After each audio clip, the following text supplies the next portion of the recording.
बिस्मिल्लाहिर्रहमानिर्रहीम। अस्सलाम वालेकुम। कैसे हैं आप सब? उम्मीद है सब खैरियत से होंगे। अल्लाह ताला हम सबको अपनी हिफ्ज़ व अमान में रखे, आमीन सुम्मा आमीन। और जनाब यहाँ पर आप देख रहे हैं कि कुछ चूल्हे के साथ तवा आजमाई हो रही है। मैंने उसको पकड़ा हुआ है और मेरी मेड जो है वो उसकी यानी क्लीनिंग कर रही है अच्छी सी, नीचे से भी ऊपर से भी। ऊपर से तो खैर रोज़ाना ही हो जाती है, लेकिन ये ऐसी क्लीनिंग होती है कभी कभी होती है साइडों से और इससे। तो क्योंकि रोटी वोटी पकाओ या कुछ भी करो तो साइडों में एक आटा कभी गिर जाता है, कभी कोई चीज़ उबल के गिरी है तो वो पानी गिर जाता है, तो उससे गंदगी हो जाती है। तो कभी कभी इसको इस तरह से भी साफ़ कर लेना चाहिए। तो इससे ये होता है कि फिर वो गंदगी ज़्यादा देर रहती नहीं है। तो बस यहाँ पर उसने साफ़ कर करा के इसको और अच्छा सा क्लीन करके वापस इसको जगह पे सेट कर दिया है। और फिर इसके बाद जो है फिर नेक्स्ट चीज़ है। और नेक्स्ट क्या है, ये जनाब आ गए हैं ये वाली अलमारी, क्योंकि ये मेरी रह गई थी। आहिस्ता आहिस्ता सारा यानी किचन मेरा क्लीन होता जा रहा है माशाल्लाह से। ये रह गया और एक सिंक के नीचे वाला यानी कैबिनेट रह गया। अच्छा जनाब, यहाँ पर ये इसको झाड़ने आई हैं और ये यहाँ पे इस्तेमाल कर रही है झाड़ू। और ज़ाहिर है झाड़ू देख के मैं भी किसी की वीडियो में झाड़ू देखूँ तो मेरे जहन में ये आएगा कि बर्तन वाली अलमारी को हम झाड़ू से कैसे साफ़ कर सकते हैं। तो जनाब ये झाड़ू बिल्कुल नई है, इससे हम सिर्फ दीवारें साफ़ करते हैं और पर्दे। और जब ये पुरानी हो जाती है यानी पुरानी वाली हमारी टूट फूट जाती है तो फिर हम इसको इससे झाड़ू लगाने लगते हैं और नई मंगा के फिर उससे ये सब काम करते हैं। तो इसलिए कोई इसमें यानी परेशान ना हो, ये झाड़ू कहीं गंदगी में काम नहीं आती है, तो इसलिए इससे झाड़ पोंछ का ही काम लिया जाता है। अच्छा जनाब, यहाँ पर ये देखें इसका जो जाली है तो वो भी बहुत ख़राब हो गई है, जंग लग गया है। तो इसको किसी दिन फिर निकाल के मैं वो स्प्रे पेंट मंगा के ना उससे फिर स्प्रे कर लूँगी किसी दिन। तो अभी ज़रा मंगाने वाली चीज़ों पे अभी मैंने थोड़ा सा हाथ रोका हुआ है। तो क्योंकि बस जो चीज़ें हैं उसी से करो और फिर ये इंशाल्लाह बस एक है यानी जहन में रहता है कि भाई ये भी करना है, तो इंशाल्लाह वो जब टाइम आएगा तो वो भी कर लेंगे। तो बस इसको भी लाइन में लगा दिया हमने। अच्छा जनाब, फिर उसके बाद जो है यहाँ पे सारे बर्तन जो है वो तो मेड तो धो के और सब सफाई वफाई करके चली गई थी। तो मैंने लगवाए नहीं थे, वो तो कह रही थी मैं लगा भी देती हूँ सारे बर्तन, लेकिन मैंने कहा नहीं, मैं अपने हिसाब से लगाऊंगी। जो बर्तन मुझे लगाने वो लगाऊंगी, जो हटाने वो हटा दूँगी। और यानी सारे बर्तन नहीं लगाने हैं, तो इसलिए मैंने कहा ये काम मैं खुद ही करूँगी। तो बस यहाँ पर मैं ये सारे बर्तन जो है इसमें लगा रही हूँ। इसमें वही बर्तन रखे होते हैं जो रोज़मर्रा इस्तेमाल में होते हैं, जैसे प्लेट्स हैं जो हम यानी खाने के लिए इस्तेमाल करते हैं, और जनाब चाय बनाने का बर्तन हैं, और कप्स हैं, मग्स हैं, और बस और तमाम पतीलियों के और कढ़ाइयों के जो वो लिड्स हैं तो वो भी यहीं रखती हूँ मैं, इसलिए कि कोई मेरे पास उसको रखने की जगह नहीं है ऐसी। तो मैं इधर ही एक साइड में सब साइड में लगा देती हूँ। और ये मैं बंद करके लिड रख के बंद करके देख रही थी कि अलमारी बंद हो रही है कि नहीं हो रही, क्योंकि वो कभी कभी बाहर को निकल के लग जाता है ना, फिर पता चलता है कि डोर उसका क्लोज़ नहीं होता।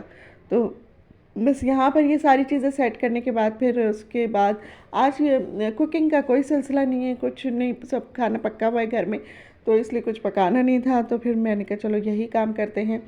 और क्लीनिंग का काम, क्योंकि ये एक काम इजाफी काम आजकल मैंने अपने ऊपर डाला हुआ है, तो बस मैं यही सोचती हूँ कि जब टाइम मिलता है तो मैं ये काम करना शुरू कर देती हूँ कहीं की यानी किचन की अपनी सिर्फ अभी। और पूरा घर अभी मुझे नहीं पता, अभी उसकी भी शुरू करेंगे तो फिर कहाँ तक बात जाएगी। अभी तो यानी कम कम से कम मेरे ख्याल से 15-20 दिन तो हो गई है, इससे ज़्यादा हो गया तो मुझे ये किचन को क्लीन करते हुए। तो लेकिन माशाल्लाह से अब बहुत साफ़ सुथरा हो गया है।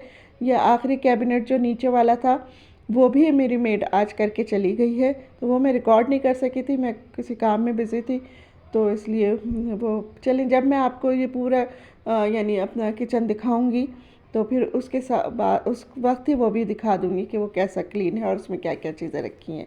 तो बस यहाँ पर ये एक छोटा सा आइसक्रीम का वो है यानी कंटेनर था, तो उसको मैंने डस्टबिन बना लिया, क्योंकि आपको पता है डस्टबिन मैंने दूसरी जगह रख दिया है। तो अब गीला कूड़ा जितना भी होता है वो मैं इसमें ही डालती हूँ डस्टबिन में छोटे से, और फिर उसको उठा के बड़े डस्टबिन में डाल के और फिर हम यानी उसको स्वीपर को दे देते हैं। अच्छा जनाब, अब वो तो हो गया क्लीन, सब काम कर लिया मैंने। अब माइक्रोवेव बहुत दिनों से बहुत गंदा हो रहा था और मैंने वो, आपको पता है, वो क्लीनर बनाया है।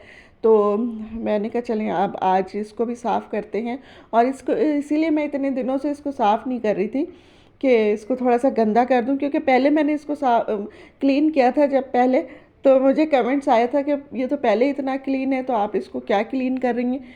तो मैंने कहा चलो अब इसको बहुत गंदा करूँगी मैं, और जब ये बिल्कुल गंदा हो जाएगा उसके बाद फिर मैं इसको क्लीन करूँगी, तो शायद देखने वालों को अच्छा लगे कि भाई हाँ मैंने कुछ क्लीन किया है, साफ़ चीज़ को साफ़ नहीं किया बल्कि गंदी चीज़ को ही क्लीन किया। अच्छा जनाब, यहाँ पर जो है तो वो सबसे पहले तो मैंने आपको दिखाया शूज़ पहनने, यानी जो भी स्लीपर आप घर में पहनते हैं, जो भी चप्पल आपकी है वो उसको पहनना ज़रूरी है इलेक्ट्रिक का कोई भी काम करने से पहले। और फिर स्विच बोर्ड में से स्विच निकालना भी ज़रूर याद रखें। कुछ भी अगर हम इलेक्ट्रिक के अप्लाइंसेस पर कोई भी पानी वाला काम कर रहे हैं, अगर पानी के साथ काम कर रहे हैं, तो ये एहतियात करनी बहुत ज़रूरी होती है। तो बस यहाँ पर जो है ये मैं स्विच बोर्ड भी साफ़ कर रही हूँ। बहुत ही गंदा स्विच बोर्ड है। अभी तक जब से हम इस घर में आए मैंने इसको नहीं कभी साफ़ किया तो आज पहली दफ़ा ही कर रही हूँ इसको मैं साफ़। और देखिए माशाल्लाह से ये भी इतना अच्छा साफ़ हो गया, मैं तो समझ रही थी कभी साफ़ ही नहीं होगा। और मुझे ये लग रहा था ये सब चेंज करवाने पड़ जाएंगे शायद मुझे ना, इनकी कोई सफाई नहीं हो सकती। लेकिन अल्लाह का लाख लाख शुक्र है, अल्लाह ने बचा लिया पैसे खर्च करने से और ये अच्छा सा क्लीनर मेरा बन गया है। तो इससे मैंने देखे माइक्रोवेव भी अपना खूब अच्छा सा चमका लिया है और अपना ये स्विच बोर्ड भी चमका लिया है माशाल्लाह से। अभी पूरी तरह ही बहुत अच्छा नहीं साफ़ हुआ। असल में मैं बहुत डरती हूँ ये इलेक्ट्रिक की चीज़ों से, ज़रा दूर ही भागती हूँ कि उनसे मेरी कुछ ख़ास दोस्ती नहीं है, तो मुझे डर लगता है। एक दफ़ा ज़ाहिर है शॉक लग चुका है मुझे, तो अब मुझे उससे थोड़ा थोड़ा थोड़ा डर लगता है। चले ये तो हो गया। अब इसके बाद इस पे मैंने सारी चीज़ें भी जो मुझे रखनी होती थी, ये मैंने ऑर्गेनाइज़र किचन के लिए बनाया था लेकिन वहाँ से तो ये अब हटा दिया मैंने और इस माइक्रोवेव पे रख दिया है। और यहाँ पे छोटा सा एक गार्डन सा बना दिया है मैंने अपने माइक्रोवेव के ऊपर, और उम्मीद है आपको अच्छा लग रहा होगा। तो बस यहाँ पर जो है, और ये भी एक कोई टूट गया था किसी में से, लेकिन बहुत अच्छा लगता है मुझे इसलिए मैंने इसको रखा है अभी, क्योंकि DIY हो सकता है इसका कुछ। अच्छा जनाब, यहाँ पर भी मैंने इसके ये बाकी की अंदर की चीज़ें भी रख दी हैं और जो है इसका लिड भी मेरे पास होता है, क्योंकि मैंने आपको बताया है कि कोई भी खाना गर्म करें माइक्रोवेव में तो लिड लगा कर करें। ज़रूरी नहीं कि ये वाला लिड हो आपके पास, कोई भी प्लेट माइक्रोवेव सेफ जो भी हो वो उसके ऊपर ढक के, अपने खाने पर ढक के फिर उसको खाने को गर्म करेंगे तो वो हार्मफुल नहीं होगा बल्कि हमारे लिए सेफ़ है वो।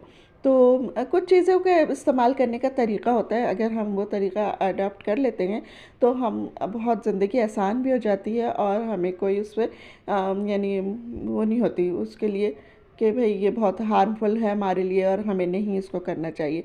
तो बस यहाँ पर देखें बातों बातों में मेरा ये पूरा माशाल्लाह से माइक्रोवेव क्लीन हो गया है और बहुत अच्छा यानी हो गया। चमक तो नहीं कहूँगी क्योंकि ज़ाहिर है अब ये 20-22 साल पुरानी चीज़ है, चमक तो नहीं सकता, लेकिन अच्छा हो गया। अच्छा जनाब, यहाँ पर अब इतनी मेहनत करने के बाद फिर कुछ खा भी लेना चाहिए, तो फिर मैंने इसके अनार के सीड्स निकाल लिए थे तो उनको फिर अभी, लेकिन मैंने कहा पहले शॉर्ट वीडियो बनाऊंगी एक, तो वो एक अनार का मैंने सीड नहीं निकाले थे, उसको ऐसे ही कट करके खोल के रख दिया था और फिर मैं इसकी शॉर्ट वीडियो पहले ले रही हूँ। उसके बाद जो है फिर मैं इस बाकी ये जो अनार है इसमें से भी सारे सीड्स निकाल लूँगी और बस फिर हम इसको खाएंगे और एंजॉय करेंगे इसके साथ, और जो अपनी थकन जो है वो ख़त्म करेंगे। यहाँ पर आपको मेरी वीडियो अच्छी लग रही हो तो इसको लाइक कीजिए, सब्सक्राइब कीजिए और अपने दोस्तों के साथ शेयर कीजिए और मुझे कमेंट्स में भी बताया कीजिए कि आपको ये कैसी लग रही मेरी वीडियो। अगर अच्छी लग रही है तो वो भी बताएं, अगर बुरी लग रही है, कोई इसमें गुंजाइश है कुछ इसको बेहतर करने का तो वो भी मुझे बताएं।